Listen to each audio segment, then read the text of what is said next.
Friends, one of the biggest traps our minds fall into is overthinking. It is as if our mind becomes a movie director replaying the same scene over and over, imagining every possible disaster, rehearsing every failure that could ever happen. And the truth is, while we are busy imagining all these scenarios, life is passing by. Opportunities are slipping away, and we are stuck in a cycle of indecision and fear. Overthinking is like a rocking chair. It keeps you busy, but it doesn't take you anywhere. I have met so many people who are intelligent, capable, and talented, yet they remain stagnant, not because they lack skills, but because they are trapped in their own thoughts. They overanalyze every step, asking themselves, what if I fail?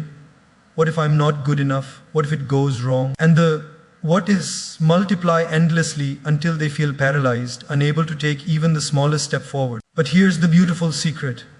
Action is the antidote to negative thinking. When you act, when you take even the tiniest step toward what you want, the fear and doubts begin to dissolve. Action gives your mind a reality check. You see, thoughts are just thoughts.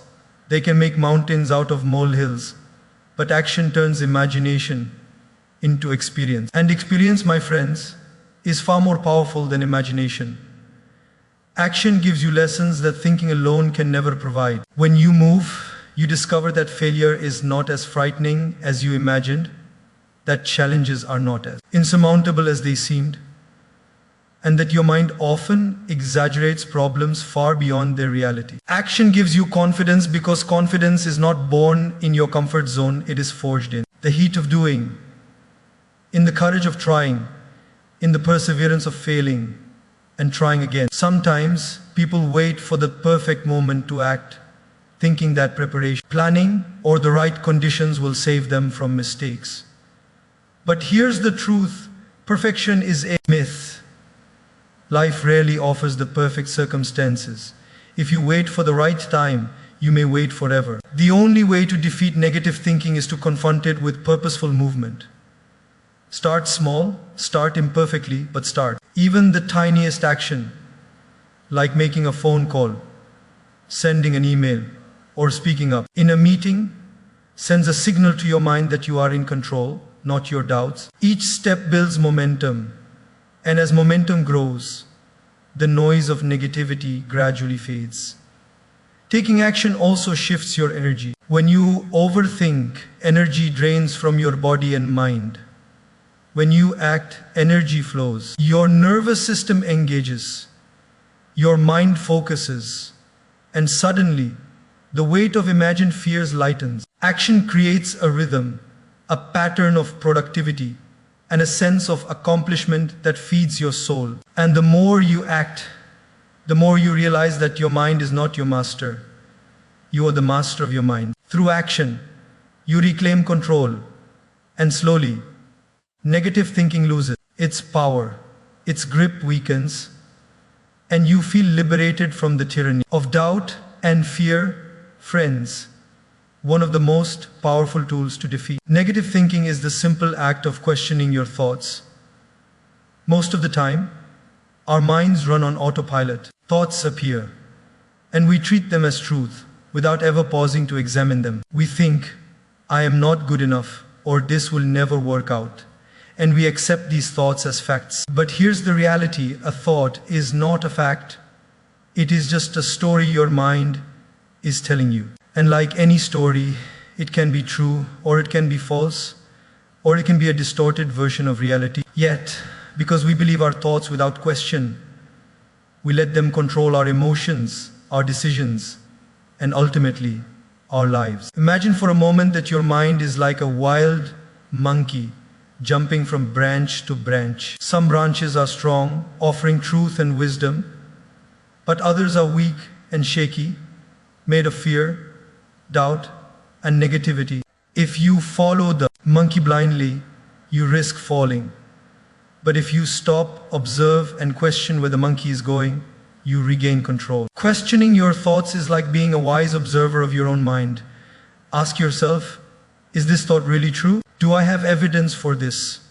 Am I blowing this out of proportion? When you start asking these questions, you create a space between yourself and your mind, a space where clarity begins to emerge. Many people don't realize that their thoughts are often exaggerated versions of reality. A small mistake at work becomes a disaster in the mind. A minor criticism from a friend becomes a judgment on your entire character. By questioning these thoughts, you begin to see the distortion, and the fear that seemed enormous begins to shrink. It's like turning on a light in a dark room.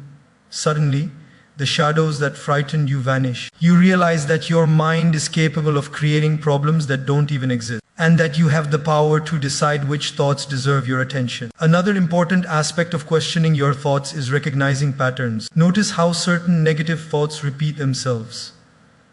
They often stem from past experiences, insecurities, or assumptions. Once you identify these patterns, you can challenge them consistently. For example, if the thought arises, "I always fail," you can pause and reflect on all the times you succeeded, all the moments you overcame challenges. You see that the mind often generalizes a few events into a permanent truth, and by questioning it, you break that illusion. Questioning your thoughts is not just an intellectual exercise. It is a practice of self-compassion. It allows you to treat yourself with kindness rather than harsh judgment. When you doubt a negative thought, you are telling yourself, "I am not my thoughts, I am the awareness behind them." This awareness is liberating because it reminds you that negativity is optional, that you don't have to accept every story your mind tells. And as you continue this practice, you slowly train your mind to focus on truth, possibilities, and solutions. While the power of negativity diminishes, friends, one of the most transformative practices to overcome negative thinking is learning to reframe and replace your thoughts. Our minds have a natural tendency to focus on problems, mistakes, and fears, and if we allow this habit to continue unchecked, it can dominate our entire outlook on life. But here's the good news. You are not a passive spectator in this process. You have the power to consciously choose how you respond to your thoughts, and that power begins with reframing. Reframing is the art of looking at a situation from a different angle, of asking, is there another way to see this? It is not about denying reality or pretending that difficulties don't exist. It is about shifting perspective so that instead of being trapped by negativity, you are empowered to learn, grow, and move forward. Think about this. When a setback occurs, your mind often whispers, "This is terrible. I can't handle this. Everything is against me." If you allow this thought to dominate, it will feel like the end of the world. But if you pause and ask, what is this situation teaching me? Or how can I use this challenge to become stronger? Suddenly, the narrative changes. You start seeing opportunity where before there was only despair, solutions where before there was only confusion, and hope where before there was only fear. Reframing is like turning on a new light in a dim room. The same space looks completely different, and shadows that seemed threatening are now harmless shapes. Replacing thoughts is the next step. Reframing alone might give temporary relief, but to truly shift your mental landscape, you need to replace negative thoughts with positive, constructive ones. For example, when your mind says, "I always fail," consciously replace it with, "I am learning and improving every day." When the thought arises, "I'm not capable," replace it with, "I have overcome challenges before and I can do it again." This is not about empty affirmations. It is about creating a new habit of thought based on truth, resilience, and possibility. Every time you replace a negative thought with a positive one, you are literally rewiring your brain, training it to respond differently to stress, fear, and doubt. Many people underestimate the subtle power of language. Thoughts are often shaped by the words we use internally. A small change in phrasing can create a monumental shift in emotion and behavior. For instance, instead of thinking, "This is impossible," if you say, "This is difficult, but I can try different ways," your mind becomes solution-oriented rather than defeat-oriented. Over time, this practice builds a mental environment that nurtures confidence, courage, and creativity. Reframing and replacing thoughts is not a one-time exercise. It is a lifelong practice. It requires patience, self-awareness, and persistence. Some days, Negative thoughts may still sneak in, but each time you catch them, question them, and replace them, you strengthen your mental muscles. You begin to see that negativity is not a permanent state, but a habit that can be unlearned, and that your mind, when guided wisely, can become your most powerful ally. Friends, one of the most effective ways to quiet negative thinking is through mindfulness and meditation. Our minds are like busy highways, thoughts racing in every direction, creating traffic jams of worry, fear, and doubt. Most people live their lives in that constant motion, believing that thinking more will solve their problems, when in reality, overthinking only adds fuel to the fire. Mindfulness is the art of pausing, of stepping off the highway for a moment, and observing your thoughts without judgment. It is not about suppressing thoughts or pretending they don't exist. It is about creating a gentle awareness that allows you to see your mind clearly. When you practice mindfulness, you realize that you are not your thoughts. You are the observer of your thoughts. And this simple awareness is the first step to freedom from negativity. Meditation takes mindfulness a step further. It trains the mind to focus, to return again and again to the present moment. And in doing so, it creates a space where negative thinking loses its grip. When you meditate, you learn to watch your thoughts as clouds passing across the sky. Some clouds are dark and heavy, but you do not have to hold on to them or let them dictate your actions. You simply acknowledge them and let them drift away. Over time, this practice strengthens your mental muscles, allowing you to respond to challenges with calmness rather than panic, with clarity rather than confusion. Meditation is like watering a garden. Your mind begins to flourish with peace, positivity, and resilience, and the weeds of negativity naturally shrink. Many people struggle with the idea that meditation requires hours of sitting in silence or completely emptying the mind. But true meditation is much simpler. It can be as simple as taking a few conscious breaths, paying attention to the sensations in your body, or quietly observing your surroundings.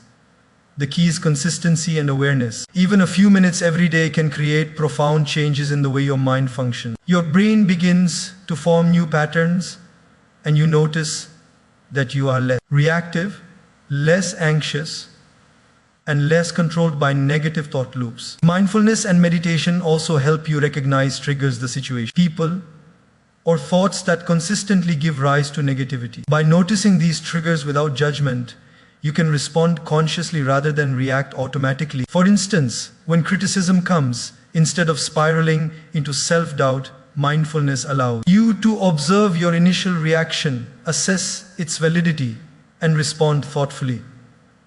You learn that your mind is a tool, not a tyrant, and that the quality of your thoughts is directly connected to the quality of your life. In a world filled with constant distractions, mindfulness and meditation offer a sanctuary, a space where you can reconnect with yourself. They teach you that peace and clarity are not found in external circumstances, but within the present moment. By cultivating this inner awareness, you begin to notice that negative thinking is optional, that it is a habit that can be interrupted, questioned, and released, and that true happiness and mental freedom are always available when you train your mind to be fully present. Friends, one of the simplest yet most profound ways to defeat negative thinking is by choosing carefully the environment and people you surround yourself with. Our minds are like sponges. They absorb the energy, the words, and the moods of the world around us.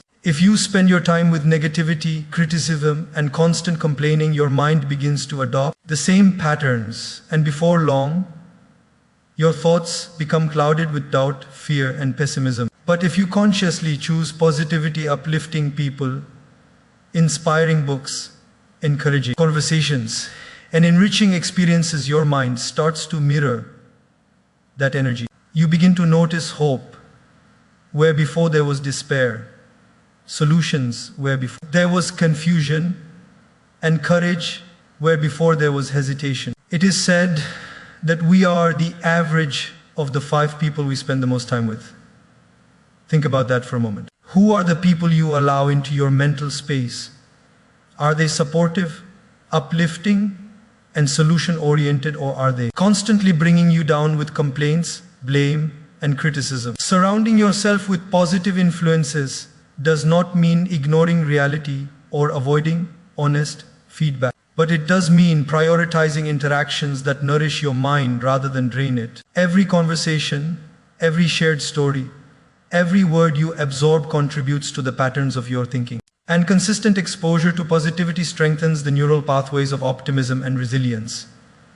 Books, too, are silent mentors. The thoughts of wise authors, spiritual guides, and inspiring leaders have the power to shape your thinking in ways that few other experiences can. Reading uplifting material daily, even for a few minutes, can slowly transform your inner dialogue. It teaches you new perspectives, provides tools to manage challenges, and reminds you that negativity is not the only story your mind can tell. Similarly, music, art, and nature serve as subtle yet powerful forces that influence your mood and thinking. They remind you that beauty, joy, and hope exist in the world and within yourself. Another crucial element is consciously limiting exposure to negative media and toxic online content. In today's world, news, social media, and constant online chatter can bombard our minds with fear, anger, and judgment. Being selective about what you consume is not avoidance,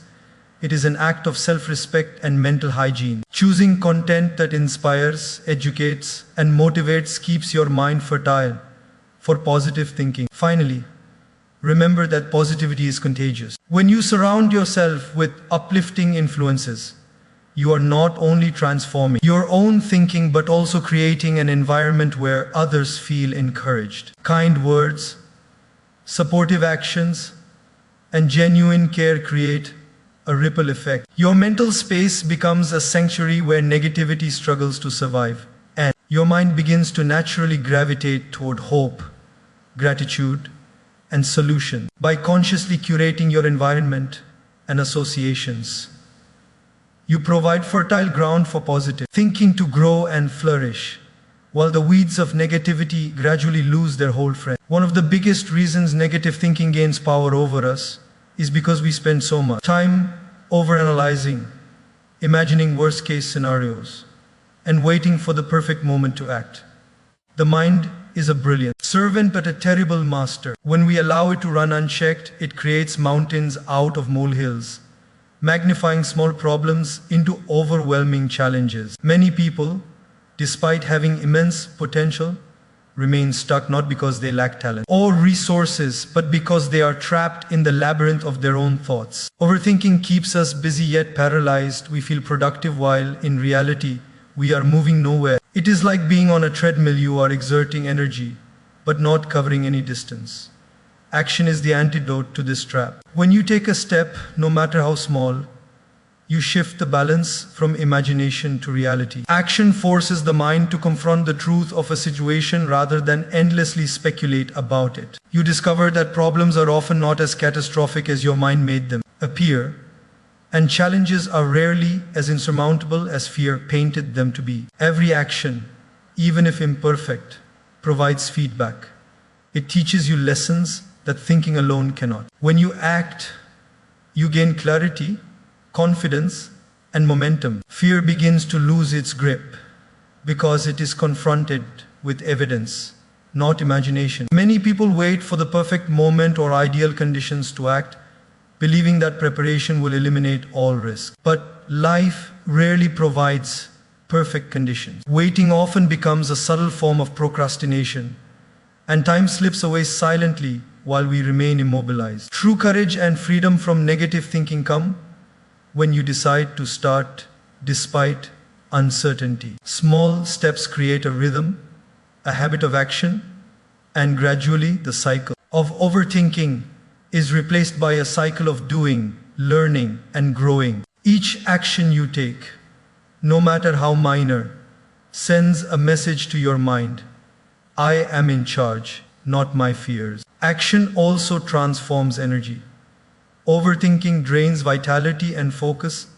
It produces tension, anxiety, and indecision. Action, on the other hand, channels energy into productivity, and purpose. Your nervous system engages, your mind sharpens, and your spirit feels empowered. Even failures, when approached with action, become stepping stones rather than reasons to despair. You learn resilience, adaptability, and problem-solving qualities that negative thinking can never teach. Furthermore, action builds self-trust. Every time you follow through, no matter the outcome, you reinforce the belief that you can handle life's challenges. This self-trust gradually weakens the voice of negativity that tells you you cannot or you will fail. Action reminds you that your mind creates stories, but reality is shaped by your deeds. And as you take more steps, the momentum grows, fear diminishes, and the habit of overthinking loses its dominance over your life.